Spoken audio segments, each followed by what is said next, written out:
السلام علیکم فرینڈس، آپ سب کو ہمارے یوٹیوب چینل میں خوش آمدید۔ دوستو، آج ہم حاضر ہوئے ہیں چونٹیوں کے بارے میں معلومات کے ساتھ۔ دوستو، چونٹی ایک عام معاشرتی مکوڑا ہے جو تقریباً دنیا کے ہر حصے میں پایا جاتا ہے۔ چونٹیوں کا شمار دنیا کے مشقت کرنے والی مخلوقات میں ہوتا ہے، اور ان کی بعض نسلیں ایسی بھی ہیں جن کی اللہ تعالیٰ نے آنکھیں نہیں بنائیں۔ زیادہ تر چونٹیاں پانی میں 20 سے 24 گھنٹے تک زندہ رہ سکتی ہیں۔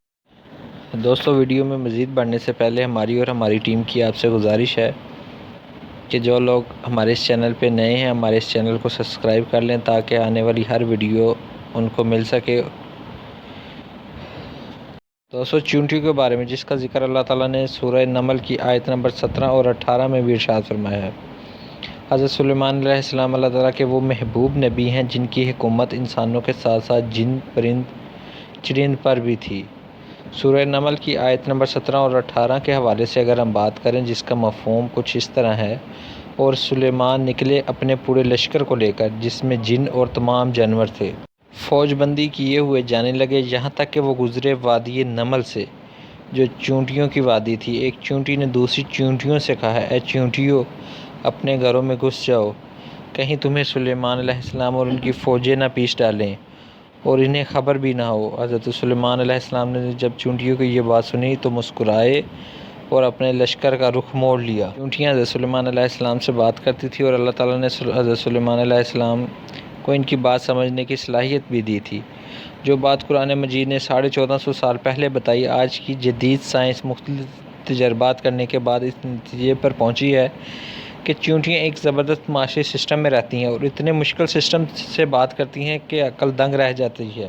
سائنس نے بتایا کہ چونٹیاں آواز سے بات نہیں کرتے بلکہ ڈیٹا منتقل کر کے بات کرتی ہیں، اور ان کا طریقہ یہ ہے کہ وہ اپنے منہ سے ایک مواد نکالتی ہیں اور سامنے والی چونٹی اسے سارا پیغام ڈی کوڈ کر کے سمجھ لیتی ہے۔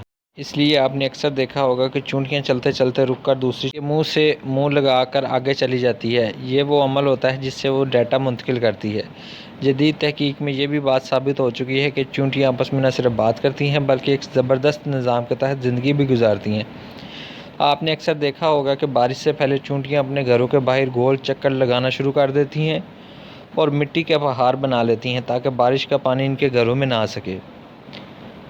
دوستو، انہیں بارش سے پہلے اس کے آنے کا اندازہ ہو جاتا ہے۔ ان میں قدرتی طور پر سینسر موجود ہوتا ہے جسے ہائیڈروفولک کہتے ہیں۔ جب ہوا میں نمی کا تناسب زیادہ ہو جاتا ہے تو چونٹیوں میں موجود یہ سینسر اسے محسوس کرتا ہے اور چونٹی کے دماغ کو بارش کے متعلق پیغام پہنچاتا ہے۔ اس نے چونٹی بارش سے پہلے اپنے کھانے پینے اور رہنے کا انتظام کر لیتی ہیں۔ محکمہ موسمیات بھی اس عمل کو اپناتے ہوئے ہوا میں نمی کا تناسب نوٹ کرتے ہیں اور پھر بتاتے ہیں کہ بارش کے کیا احکامات ہیں۔ جی دوستو، محکمہ موسمیات اور سائنس جس ریسرچ کے مطابق بارش کے امکانات کا بتاتے ہیں، اللہ تعالیٰ نے یہ سسٹم چونٹیوں کے اندر موجود رکھا ہے، اور سائنسدانوں نے چونٹیوں کے اوپر ریسرچ کر کے ہی اس سسٹم کو ایجاد کیا ہے، دریافت کیا ہے کہ کس طرح بارش کے آنے کا اندازہ لگایا جا سکتا ہے۔ دوستو، تاریخ گواہ ہے کہ جنہوں نے قرآن مجید میں غور و فکر کیا، ان لوگوں نے درختوں کے نیچے بیٹھ کر نہ صرف زمین کا حجم بتایا بلکہ یہ بھی بتایا کہ انسان پرندوں کی مانند کیسے